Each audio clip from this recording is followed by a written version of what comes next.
भारतीय कानून ने एक अपराध के लिए एक महिला को फांसी की सज़ा सुनाई थी और कहा था कि जब तक इसकी प्राण न निकल जाएं, तब तक इसको फांसी के फंदे से उतारा न जाए। उसके बाद उस महिला ने राष्ट्रपति को अपील करते हुए कहा कि राष्ट्रपति महोदय जी, मुझे अपने बच्चे की परवरिश करनी है, मैं अपने बच्चे को उसका भविष्य बनाना चाहती हूँ। तभी राष्ट्रपति महोदय उसकी अपील को खारिज करते हुए कहते हैं, तुम्हें अपने बच्चे की तो फिक्र थी, लेकिन जिसके बच्चों का तुमने कत्ल किया था, तुम्हें उसके बच्चों की फ़िक्र क्यों नहीं हुई? काश कि तुमने उन बच्चों की फ़िक्र की होती तो आज तुम ना तो सलाखों के पीछे होती और ना ही फांसी के फंदे पर लटकने के लिए तैयार होती। इसलिए उसकी फांसी को बरकरार रखा, उसकी अपील को खारिज कर दिया गया। आज की जो सच्ची घटना मैं आपको सुनाने जा रहा हूँ, इस सच्ची घटना को सुनने के बाद आपका कलेजा बैठ जाएगा। आप सोचने पर मजबूर हो जाएंगे कि क्या कोई अपनों का इतना बड़ा दुश्मन आखिरकार कैसे हो सकता है। शायद ये संभवतः भारत के इतिहास की पहली ऐसी घटना है जिसने पूरे हिंदुस्तान को हिला के रख दिया था। आदाब, नमस्कार, सत श्री अकाल। मैं उस्मान सैफ़ी। आज की जो सच्ची घटना मैं आपको सुनाने जा रहा हूँ, ये सच्ची घटना है हरियाणा प्रदेश का एक ज़िला है हिसार और उसी का एक गांव लगता है पिरभूवाला। दरअसल 23 अगस्त 2001 का ये वाक़या है। घर में एक बच्चा है 4 साल का, जिसका नाम लोकेश होता है। उस बच्चे को स्कूल जाना था। घर का नौकर जैसे ही दरवाज़ा खोलकर पहली मंजिल पर पहुंचता है तो जाकर देखता है कि पहली मंजिल के हर एक हिस्से में जगह जगह खून पड़ा हुआ था, खून बिखरा पड़ा था। बस जैसे जैसे उसके कदम आगे बढ़ रहे थे वैसे वैसे वो ज़ोर से चिल्ला रहा था, रो रहा था, चीख रहा था। घर का वॉचमैन होता है। इस वॉचमैन की पास तक आवाज़ पहुंचती है। अमर सिंह भी दौड़ता हुआ घर की छत पर पहुंचता है और वहां आने के बाद देखता है कि 1-2 नहीं 9 लाशें पड़ी हुई थीं। और 9 लाशें देखने के बाद न केवल वो नौकर बल्कि वॉचमैन दोनों ही गश खाकर ज़मीन पर गिर जाते हैं। कुछ समय के बाद उनकी आंखें खुलती हैं। आंखें खुलने के बाद वो ज़ोर ज़ोर से चीखते हैं, चिल्लाते हैं, शोर मचाते हैं, कहते हैं कि गज़ब हो गया, यहाँ तो बहुत बड़ा कांड हो गया। इस तरह की जब शोर मचा रहा था, चिल्ला रहा था, रोते रोते, तभी वहाँ पर घटनास्थल पर सैकड़ों लोग जम जाते हैं, सैकड़ों लोग आ जाते हैं। तभी यहाँ पर पुलिस भी आती है और पुलिस आने के बाद सबसे पहले अपनी आंखों से जो देखती है, जो इस बरवाला इलाके के पूर्व विधायक रेलू राम की लाश पड़ी हुई है, उनके बेटे की लाश पड़ी हुई है, उनकी बेटी की लाश पड़ी हुई है, उनकी पत्नी की लाश पड़ी हुई है, 2-3 पोती पोते हैं, उनकी भी लाश पड़ी हुई थी, बेटे की बहू की लाश पड़ी हुई थी। पूरा घर खून से लथपथ था। आखिरकार जो देख रहा था उसकी आंखें भर रही थी। इस नज़ारे को, इस दृश्य को देखने के बाद हर किसी का कलेजा मुंह की ओर आ रहा था। करें तो क्या करें। पुलिस वालों ने एक एक करके बॉडियों को जब उठाना शुरू किया, तभी उठाते उठाते पता चलता है कि एक बॉडी, उसमें थोड़ी गर्माहट है, उसकी नब्ज़ टटोलने की कोशिश करते हैं तो वो अभी ज़िंदा है। बस इतना कहना था कि पूरे ज़िले में ये खबर आग की तरह फैल जाती है कि रेलू राम के परिवार से अभी 8 लोग मर चुके हैं, लेकिन उनकी बेटी ज़िंदा है। आखिरकार क्या हुआ था? हर कोई बस यही बात जानना चाहता था कि इस पूर्व विधायक के साथ आखिरकार ऐसा किसने और क्यों किया है। दरअसल इससे पहले कि मैं इस कहानी पे आऊँ, मैं थोड़ा सा बताना चाहता हूँ रेलू राम के बारे में।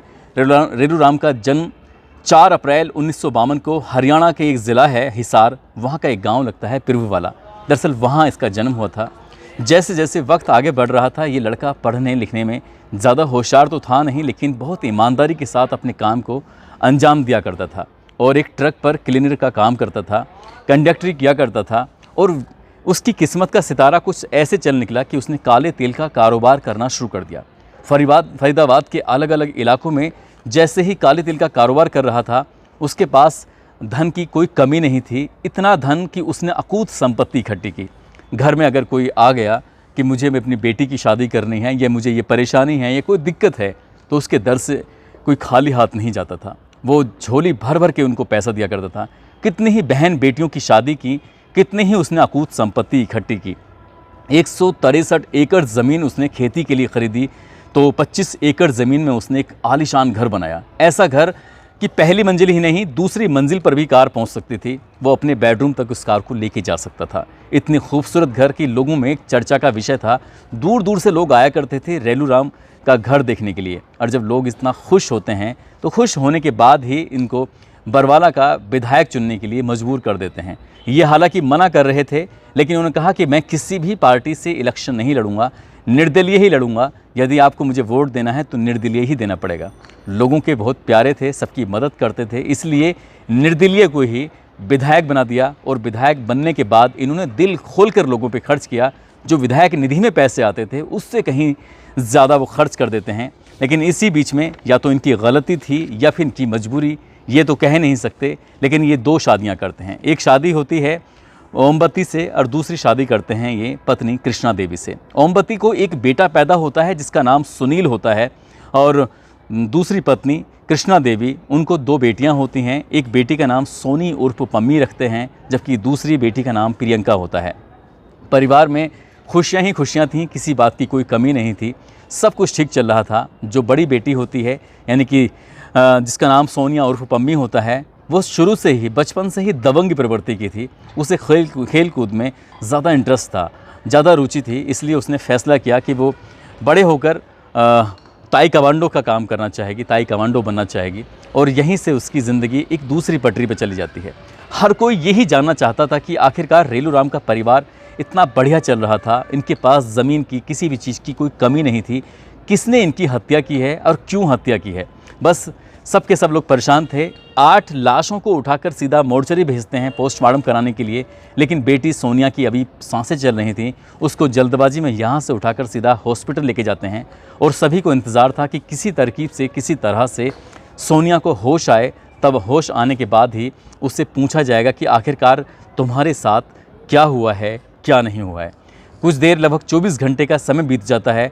हज़ारों की संख्या में लोग सिर्फ इसी बात को सुनने के लिए इंतज़ार कर रहे थे। अपने आँखों से कानों से आँखों से देखना चाहते थे, कानों से सुनना चाहते थे कि रेलूराम के परिवार को आखिरकार हुआ है तो क्या हुआ है। 24 घंटे के बाद जब सोनिया को होश आता है तो सोनिया से बातचीत की जाती है। सोनिया से पूछा जाता है कि आखिरकार रात क्या हुआ है।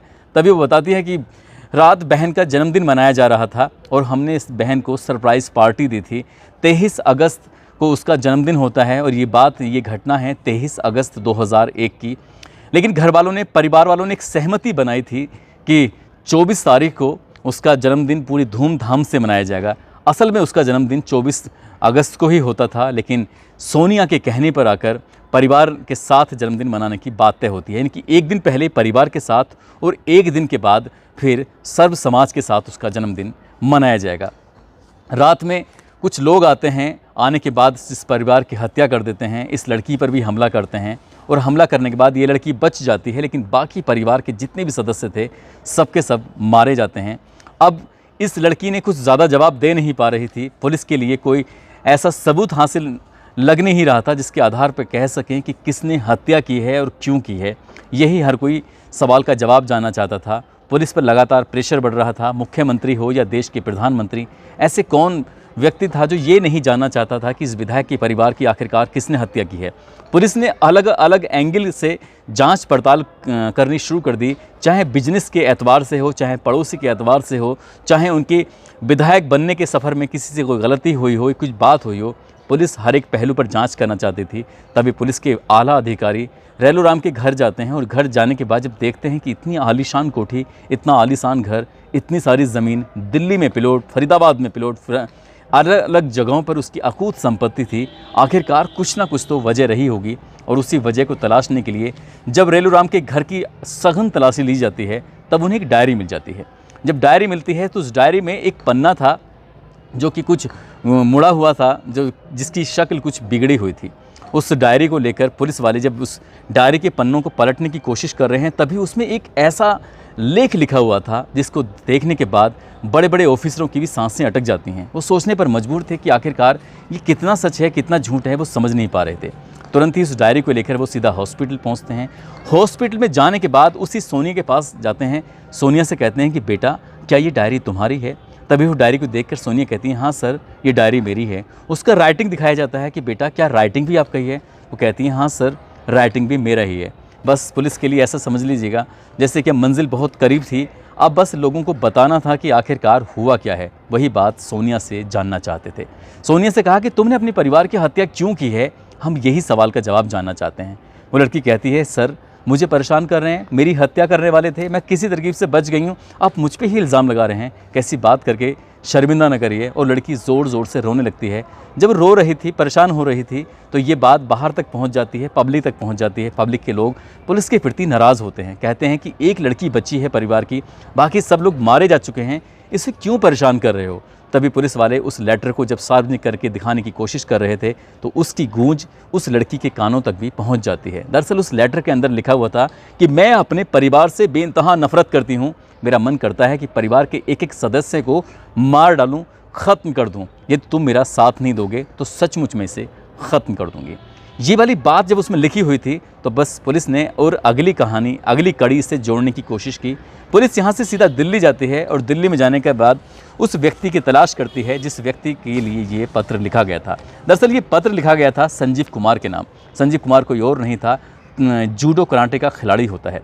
और उस खिलाड़ी से इस सोनिया की मुलाकात होती है, क्योंकि ये सोनिया ताई कमांडो की ट्रेनिंग ले रही थी और ताई कमांडो की ट्रेनिंग लेने के दौरान ही संजीव कुमार से उसकी दोस्ती हो जाती है। दोस्ती कब प्यार में बदल जाती है पता ही नहीं चलता है और सोनिया उसके साथ ज़िंदगी जीने का फैसला लेती है। कहती है जिएंगे साथ, मरेंगे साथ, सब कुछ साथ साथ करेंगे। घर वालों के पास आते हैं और शादी की बात करते हैं तो परिवार के लोग इस शादी को लेकर खुश नहीं थे। साफ इनकार कर दिया कि हम शादी बिल्कुल भी तैयार नहीं हैं और हम इस शादी को किसी भी कीमत पर इजाज़त नहीं दे सकते। लेकिन सोनिया बचपन से ही ज़िद्दी स्वभाव की थी। उसने कहा कि यदि आप शादी को हाँ नहीं करेंगे तो हम अपनी मर्ज़ी से शादी कर लेंगे। और परिवार ने कहा अगर अपनी मर्ज़ी से करना चाहते हो तो यहाँ से चले जाओ। वो लड़की यहाँ से चली जाती है और संजीव कुमार से जाकर शादी कर लेती है। शादी करने के बाद जो भी काम होते थे उस काम में हाथ डालते थे, वो काम चलता नहीं था, परेशान हो जाते हैं। पुलिस इससे जब लगातार बात कर रही थी, पूछताछ कर रही थी, तब वो एक एक चीज़ ऐसे ही बता रही थी। पुलिस आगे पूछती है कि आगे क्या होता है तो वो कहती है कि मैं अपने पापा के पास जाती हूँ, पापा से जाकर कहती हूँ पापा मैं अपने पति के साथ कुछ बिजनेस करना चाहती हूँ, आपके पास इतनी अकूत संपत्ति है, कुछ संपत्ति का हिस्सा अगर बेच देंगे तो हमारा भी अपना काम चल जाएगा, हम भी तो आपकी बेटियाँ हैं, आधी जितनी भी संपत्ति हमारे हिस्से में आती है मेरी संपत्ति हिस्से की बेच दीजिए और उसके बाद हम अपना बिजनेस शुरू करना चाहते हैं। पिताजी इस बात को लेकर तैयार हो जाते हैं क्योंकि वाकई उनकी 2 पत्नियां थीं और 2 पत्नियों से 3 बच्चे होते हैं, एक पत्नी से 2 बेटियां, एक पत्नी से 1 बेटा होता है। और इसीलिए उन्होंने कहा कि 3 हिस्से में तो ये संपत्ति बढ़ ही सकती है, इसलिए हम इस संपत्ति को तुम्हारे नाम कर देंगे, कोई दिक्कत नहीं है, इसे बेचना है जैसे भी करना है। बाप तैयार हो जाता है, लेकिन ये बात जब सौतेले भाई सुनील को पता चलती है तो सुनील आग बबूला हो जाता है, गुस्सा आ जाता है, कहता है कि पिताजी ऐसी कैसी बातें कर रहे हैं, आप संपत्ति बेचेंगे? अगर ये इतनी ही होशियार होती तो इसने हमारा कहना क्यों नहीं माना था? ये हमारा कहना मानती तो हम इसकी मन मर्जी के यहाँ शादी करते और इसको बहुत सारी चीज़ें, बहुत सारी दौलत इसको देते, लेकिन हम ज़मीन बेचकर इसका कोई कारोबार नहीं करेंगे। तभी उसने अपने उस प्रेमी, यानी कि प्रेमी नहीं था, पति बन गया था बाद में, उसने उस पति के लिए वो पत्र लिखा था जो उसकी डायरी के पन्ने में कहीं ना कहीं चिपका रह गया और जो इसको वो फेंक चुकी थी और वापस उसी डायरी में आकर अटक जाता है और वहीं से उसके इसका खुलासा होता है। आगे ये प्लानिंग जो बताती है उसको सुनने के बाद किसी भी इंसान के रोंगटे खड़े हो सकते हैं। पुलिस वाकई सुनने के बाद सन्न रह गई थी। दरअसल उसने एक प्लानिंग बनाई, उसने कहा कि अपने परिवार को ख़त्म करना है और इनसे जितनी भी संपत्ति है, जितनी भी दौलत है, ये सब हमारे नाम हो जाएगी। इसके लिए इसने सुनील से एक बार झगड़ा भी किया था और सुनील पर इसके पति संजीव कुमार ने अपनी रिवॉल्वर भी निकाल ली थी उसको मारने के लिए, उसको ख़त्म करने के लिए। लेकिन उस दिन तो विवाद किस तरह से बच गया था। लेकिन इस लड़की ने धीरे धीरे करके अपने परिवार में पैंठ जमाना शुरू कर दिया। जहाँ तो परिवार से बिल्कुल अलग रहने लगी थी, लेकिन जब परिवार में बहुत करीब पहुँच जाती है तभी से याद आता है 24 अगस्त को उसकी बहन का जन्मदिन होता है। अपनी बहन को सरप्राइज़ देना चाहती थी और तभी वो अपने पापा से बातचीत करती है। पापा से कहती है कि पापा क्यों ना हम छोटी बहन को सरप्राइज़ दें। तो उसके पापा कहते हैं कि ठीक है, 24 तारीख को तो पूरे सर्व समाज के साथ हम बर्थडे मना ही रहे हैं, तो सरप्राइज़ क्या देना चाहती हो? तो कहती है कि क्यों ना हम परिवार के साथ अपने घर पर उसका जन्मदिन मनाएं, तो कैसा रहेगा? उसके पापा कहते हैं बेटा जो तुम्हें अच्छा लगे वो कर लो, कोई दिक्कत नहीं है, कोई परेशानी नहीं है। 23 तारीख को जन्मदिन की सारी तैयारियां होती हैं। वो अपनी बहन को लेने के लिए हॉस्टल जाती है। बहन को, प्रियंका को हॉस्टल से लेकर सीधा घर आती है और उसे सरप्राइज़ मिलता है। पूरा घर सजा हुआ था। उसे लग रहा था शायद अगले दिन की तैयारी चल रही है, लेकिन यहाँ पहले ही दिन की तैयारी थी। आज परिवार के साथ जन्मदिन मनाना था। डीजे का इंतज़ाम किया, बढ़िया बढ़िया खान पीन के इंतज़ाम किए गए और इस लड़की ने अपनी पसंद की खीर बनवाई थी। उसके बाद से पूरे परिवार ने डांस कर रहे हैं, खा रहे हैं, पी रहे हैं, इस तरह से अपने मौज मस्ती कर रहे थे। और जब धीरे धीरे करके रात आगे बढ़ती है, डीजे का साउंड थोड़ा तेज़ चल रहा था।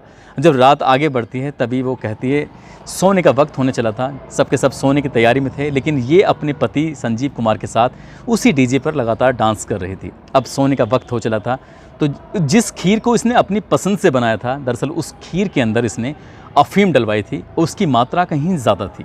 और जैसे जैसे लोगों ने उस खीर को खाने के बाद अपने अपने कमरे में जाकर सबके सब सो जाते हैं। डीजे अभी तेज़ बज रहा था। संजीव कुमार से जाकर कहती है कि जाकर देख के आओ कि कितने लोग सोए हैं और कितने लोग जाग रहे हैं। उस अफ़ीम का असर खीर के अंदर कुछ इस तरह से था कि जितने भी लोग गए थे सबके सब जाकर सो जाते हैं। और जब ये सब सो चुके थे तभी यहाँ से सोनिया और संजीव दोनों ही कमरे के अंदर जाते हैं और कमरे के अंदर जाने के बाद एक फ़ैसला लेते हैं। कहते हैं कि जो तुम्हारे पास रिवॉल्वर है जल्दी से उससे निकालो, और निकालने के बाद सबको आठों के आठों को ख़त्म कर दो। दरअसल 8 में कौन कौन थे ये मैं आपको बता दूं। पूर्व विधायक रेलूराम पूनिया, उनकी पत्नी कृष्णा देवी, उनका बेटा सुनील, उनके बेटे की बहू शकुंतला और बेटी प्रियंका, साथ ही सुनील की बेटी शिवानी जो इसकी उम्र 2 साल होती है, बेटा लोकेश जिसकी उम्र 4 साल होती है, और 45 दिन की एक और बेटी प्रीति। ये 8 लोग होते हैं और ये अपने अपने कमरों में अपनी अपनी जगह पर जाकर सोए हुए थे। सोनिया अपने इस प्रेमी से कहती है रिवॉल्वर निकालो, तो उसका संजीव प्रेमी या पति कहता है कि रिवॉल्वर में तो कुल 6 ही गोलियां हैं, लेकिन 8 लोग हैं, यदि एक आध गोली मिस गई तो इसमें बच जाएंगे, हम कैसे मारेंगे। तभी कहती है तुम बेवकूफ़ हो, तुम्हें बिल्कुल भी तमीज़ नहीं है। इसलिए वो सीधा अपने घर में जाती है और एक रोड पड़ी हुई थी उस रोड को लेके आती है, और रोड लाने के बाद अपने पिताजी के पास अपने पिताजी के कमरे में जाती है और संजीव से कहती है कि इन्हें मार डालो। संजीव ये बात सुन के डर जाता है, घबरा जाता है, परेशान होता है कि क्या कैसी बातें कर रही हो। वो कहती है कि डरने परेशान होने वाली कोई बात नहीं है, जितनी जल्दी हो सके इनको मारो। तब वो लगातार उसको उकसा रही थी, उकसाने के बाद एक लगातार उसे कह रही थी। तभी संजीव को अचानक से एकदम गुस्सा आता है और उस रोड से अपने ही ससुर रेलूराम को लगातार कई वार करता है और वो वहीं ढेर हो जाता है। जैसे ही अपने पिताजी की नब्ज़ टटोलने की कोशिश कर रही थी, नब्ज़ टटोलने के बाद देखती है कि पिताजी मर चुके हैं। तभी संजीव से हाथ मिलाती है, कहती है मुबारक हो, पहला कातिल हो चुका है। बड़े मुस्कुराते हुए जब संजीव कोई बात कहती है, संजीव घबराया हुआ था, परेशान था कि आखिरकार ये कैसी बातें कर रही है। इसके बाद दूसरे कमरे में जाते हैं। दूसरे कमरे में कृष्णा देवी सोई हुई थी और कृष्णा देवी के साथ भी बिल्कुल ठीक वैसे ही करने की कोशिश कर रहे थे। जैसे ही रोड उसकी कृष्णा देवी के सर में मारने की कोशिश कर रहे थे, पास में ही उनकी पोती शिवानी लेटी हुई थी और वो रोड शिवानी को लग जाती है। शिवानी की आंख खुल जाती है क्योंकि उसने खीर उतनी मात्रा में नहीं खाई थी। उसकी आंख खुलने के बाद वो ज़ोर ज़ोर से रोने लगती है। इससे पहले कि वो और तेज़ी से रोती, तभी बहुत तेज़ी के साथ संजीव उसके सर में भी रोड मारता है और उसको भी वहीं मार देता है। उसके बाद कृष्णा देवी अपनी सास को मारता है। यहाँ से वो कहते हैं कि कोई चांस नहीं लेना चाहते थे, इसलिए सीधा अपने भाई के कमरे में जाते हैं, क्योंकि सुनील की कद काठी से बहुत तगड़ा था, मजबूत था। उन्हें डर लग रहा था यदि सुनील जाग जाएगा तो शायद हमें छोड़ेगा नहीं किसी कीमत पर। इसलिए उसके हाथ और पैर पूरी तरह से मजबूती से बांधे जाते हैं। लेकिन अफीम का असर कुछ इस तरह से था, वो समझ नहीं पा रहा था कि उसके साथ आखिरकार क्या हो रहा है। भैया को मारते हैं, भाभी को मारते हैं और साथ ही भतीजा और भतीजी को मारते हैं।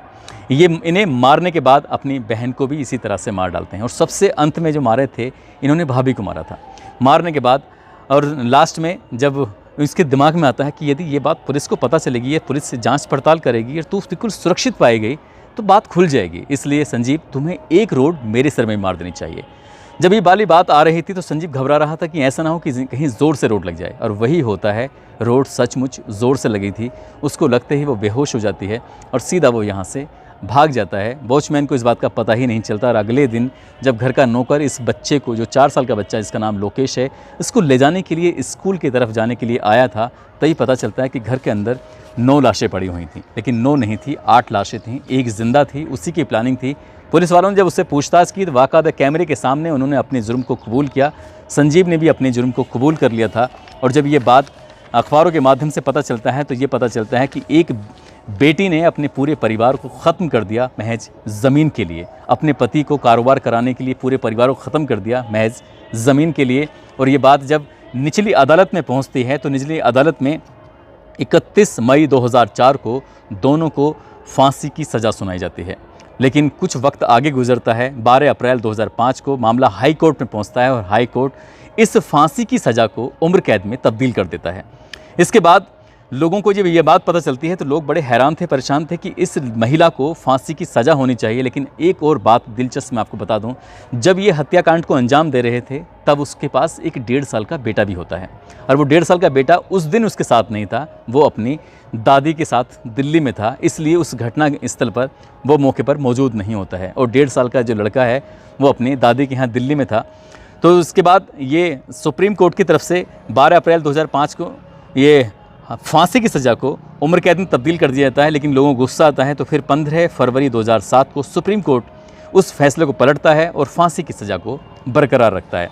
जब फांसी की सज़ा बरकरार रखी जाती है तब 23 अगस्त 2008 को सुप्रीम कोर्ट में जो दया याचिका डाली गई थी उसको खारिज कर दिया जाता है। कहा जाता है कि इनको फांसी ही दे देनी चाहिए और इसके लिए बाकायदा 26 नवंबर 2007 को एक तारीख मुकर्रर कर दी जाती है कि इनको फांसी पर लटका दिया जाए।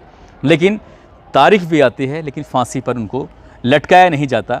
और इसी बीच में 2007 में ही संजीव अपनी तरफ से एक राष्ट्रपति को अपील भी करता है, अपील डालता है और अपील भी वो खारिज हो जाती है। और एक वक्त ऐसा भी आता है सन 2013 में प्रणब मुखर्जी के यहाँ पर सोनिया उर्फ पम्मी ये अपील करती है, कहती है कि साहब मेरा बच्चा अभी छोटा है, मैं अपने बच्चे की परवरिश करना चाहती हूँ, इसलिए मेरे बालक को, मेरे बच्चे को उसकी परवरिश करने के लिए, उसका भविष्य संवारने के लिए मुझे माफ़ कर दीजिए, मुझे जेल से रिहा कर दीजिए। बात जब जेल से रिहा करने की आती है तो प्रणब मुखर्जी इस बात को सुनने के बाद बहुत ज़्यादा परेशान हो जाते हैं और वो कहते हैं कि इन्हें किसी भी कीमत पर बख्शा ना जाए, जबकि फांसी ही दी जाए। और उसकी अपील को भी खारिज कर दिया जाता है। उसे ये बाकायदा कहा जाता है कि तुम्हें अपने बच्चे की इतनी फ़िक्र हो रही है और तुमने अपने 3 भतीजों को, जिसमें 2 भतीजियाँ होती हैं, 1 भतीजा होता है, जिनकी उम्र ज़्यादा नहीं थी। लोकेश की उम्र महज 4 साल होती है, शिवानी की उम्र महज 2 साल होती है और एक 45 दिन का बच्चा, तुम्हें उससे भी ख़तरा था, इसलिए तुम्हें फांसी के फंदे पर ही लटकाया जाना चाहिए। जब यहाँ से कोई राहत नहीं मिल रही है तब एक दिन ऐसा भी आता है जिसकी किसी ने कोई कल्पना नहीं की थी, यानी कि 21 जनवरी 2014 को सुप्रीम कोर्ट ने एक ऐतिहासिक फैसला दिया कि जिन मामलों में फांसी दी गई है, फांसी की सज़ा सुनाई गई है, यदि उनमें देर हो चुकी है तो एक काम करो, उन सबको उम्र कैद में तब्दील कर दीजिए। क्योंकि ज़्यादा लंबे दिन तक इन्होंने इंतज़ार किया है, हर दिन फांसी की सज़ा सुनने के बाद ही मरते रहे हैं तिल तिल, इसलिए उन्हें माफ़ नहीं, उम्र कैद में तब्दील कर दिए जाते। ऐसे 15 केसों को चुना गया था और उन 15 केसों में सोनिया और संजीव का केस भी शामिल था, इसलिए इनकी फांसी की सज़ा उम्र कैद में बदल जाती है। लेकिन एक दिन ऐसा भी आता है कि सोनिया ने अपने आप को हमेशा हमेशा के लिए ऊपर पहुंचाने का फ़ैसला ले लिया था, लेकिन वो पकड़ी जाती है, इसलिए उसका इस फैसले पर कह सकते हैं कि अमल नहीं हो पाया। उसकी ज़िंदगी जो ख़त्म करने की कोशिश कर रही थी वो नहीं कर पाई। लेकिन सन 2018 में संजीव पैरोल मांगता है और जून का महीना था, उसे पैरोल मिल जाती है। बजाय वो अपने घर जाने के और गायब हो जाता है, छुप जाता है। पुलिस वाले परेशान हो जाते हैं कि फांसी की सज़ा पाया हुआ संजीव आखिरकार कहाँ भाग गया है, उसको ढूंढा जाए, तलाशा जाए। तो आखिरकार पता चलता है कि वो व्यक्ति मेरठ में बाबा बनकर घूम रहा था और एसटीएफ ने उससे गिरफ्तार करके वापस जेल भेज दिया है। ये महिला और उसका प्रेमी कहें, पति कहें, क्या कहें, जिन्होंने इतना बड़ा अपराध किया है, वो आज भी सलाखों के पीछे अपनी ज़िंदगी गुजार रहे हैं। एक एक दिन रो रो के बीत रहा है। और जो लड़का है उसकी उम्र लगभग 22 साल के आसपास हो चुकी है, 22-23 साल के आसपास वो जवान हो रहा है। अब उसने शादी की है, नहीं की है, उसे अपनी माँ के बारे में क्या पता है, क्या नहीं पता है, ये तो हम नहीं जानते। लेकिन उन्होंने जो अपराध किया है वो वाकई बहुत भयानक अपराध था और इस अपराध को किसी भी कीमत पर क्षमा योग्य है ही नहीं।